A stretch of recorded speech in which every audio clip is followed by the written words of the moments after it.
Ұйықтар алдынға тек бір қасық қоспаны ішсеңіз, денеңіз түбегейлі өзгеріп, қарайпайым тағамдардың үйлесімдері бар, олар шындық болу үшін тым жақсы естіледі. Бірақ дәл осы үйлесімдердің ішінде көпшілік бағаламайтын үлкен күш бар. Солардың бірі ұйықтар алдында бірге қабылданатын сарымсақ пен бал. Бұл қарапайым қоспа сіздің денсаулығыңызға түбегейлі әсер етуі мүмкін.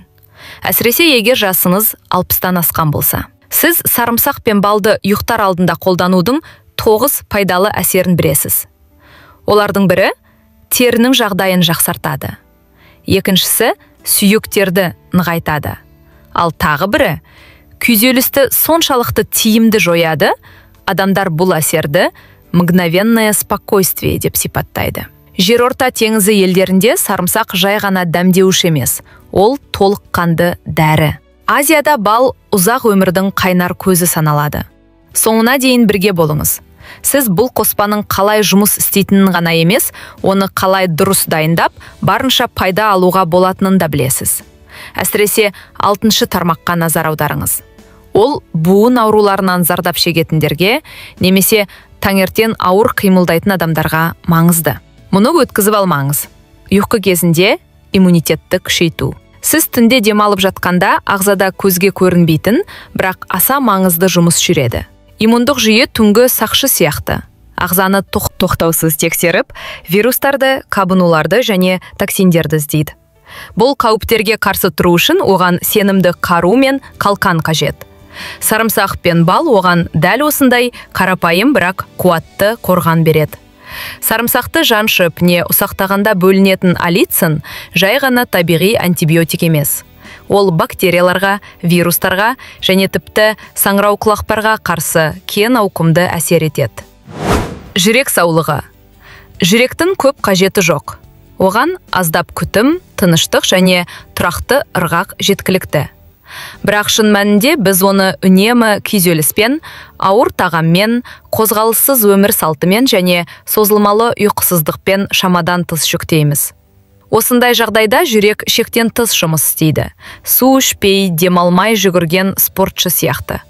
Сарымсақ пен бал қоспасы дәл сол демалыс іспетті.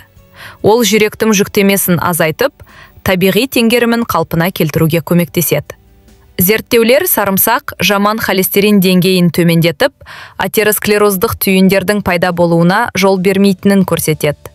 Сондай-ақ ол тамырларды кеңейтіп, қан айналымын жақсартады және қан қысымын түсіреді.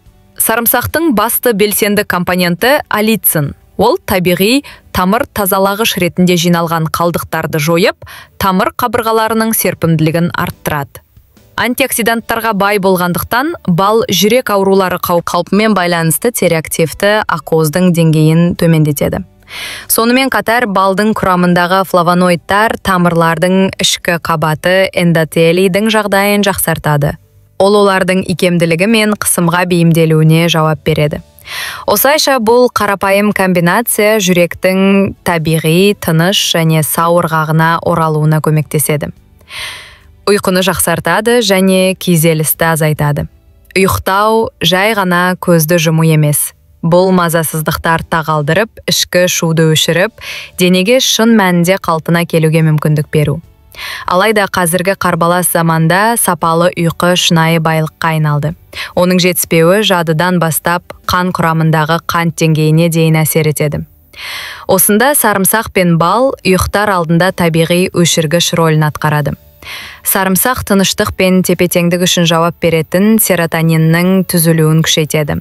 Бұл әсер сарымсақтағы күкіртті қосылыстардың, мысалы алициннің ми рецепторларының белсенділігіне ықпал етуімен түсіндіріледі. Соның арқасында ойлар баяулап, дене анық белгі алады. Демалатын уақыт келді. Бал өз кезегінде түнде инсулин деңгейін тұрақтандыруға көмектесетін табиғи қанттарды да қамтиды. Бұл мелатониннің бөлінуіне ықпал етеді. Ол биоритм мен ұйқы тереңдігін реттейді. Қызығы, мелатонин тек ұйықтауды жеңілдетіп қана қоймайды. Сонымен қатар терең ұйқы фазасын күшейтеді. Осы кезде иммундық жүйе қалпына келеді және ағза токсиндерден тазарады. Сонымен қатар стресс гормоны кортизол деңгейі төмендейді. Оның артықтығы ішкі денсаулықты бұзады. Зат алмасуды бұзады, қысымды жоғарылатады, есте сақтауды әлсіретеді.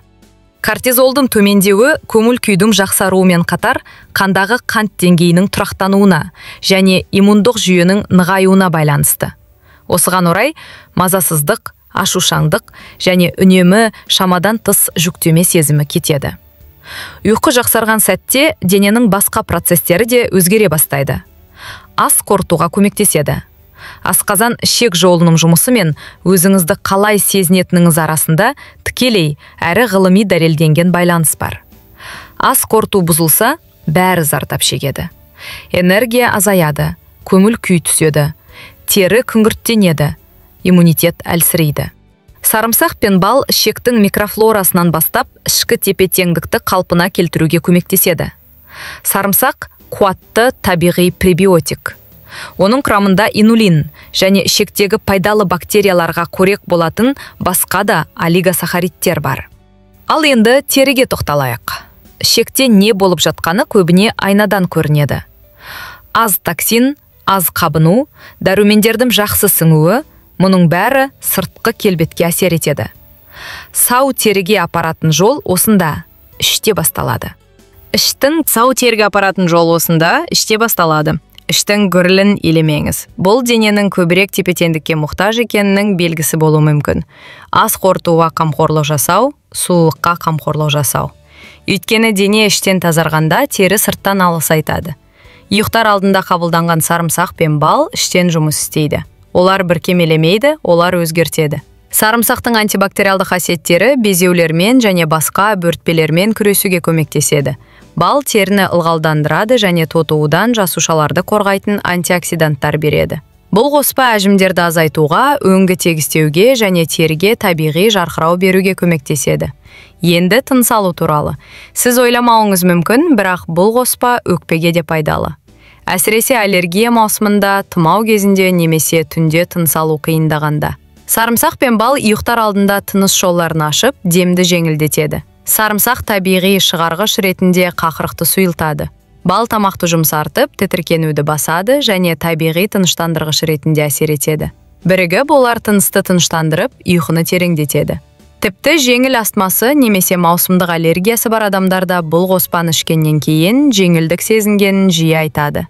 Әрине ол дәріні алмастырмайды, бірақ табиғи одақтас бола алады. Дегенмен ескертуде бар. Барлық адамға бұл қоспа жарай бермейді. Егер қан қысымыңыз тым төмен болса, абай болыңыз. Сарымсақ тамырларды кеңейтеді, ал дәрілермен қосылғанда қысым тым төмендеп кетуі мүмкін. Асқазаны сезімтал адамдарға да абай болу керек. Сарымсақты шикі күйінде көп мөлшерде қабылдау асқазан шырышты қабығын тітіркендіруі мүмкін. Мұндай жағдайда аз мөлшерден бастау керек.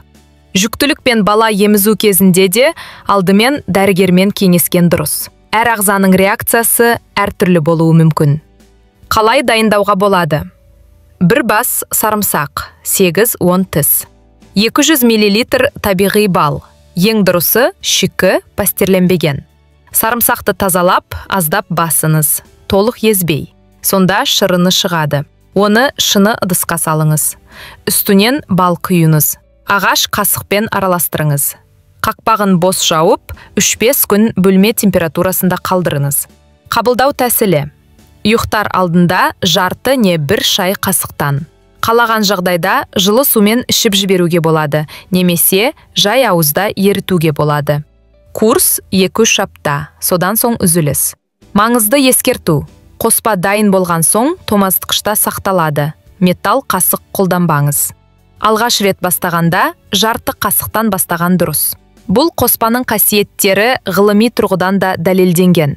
Сарымсақ антибактериалды, қабынуға қарсы, тамырды кеңейтетін әсерге ие, қысымды түсіреді және иммунитетті күшейтеді.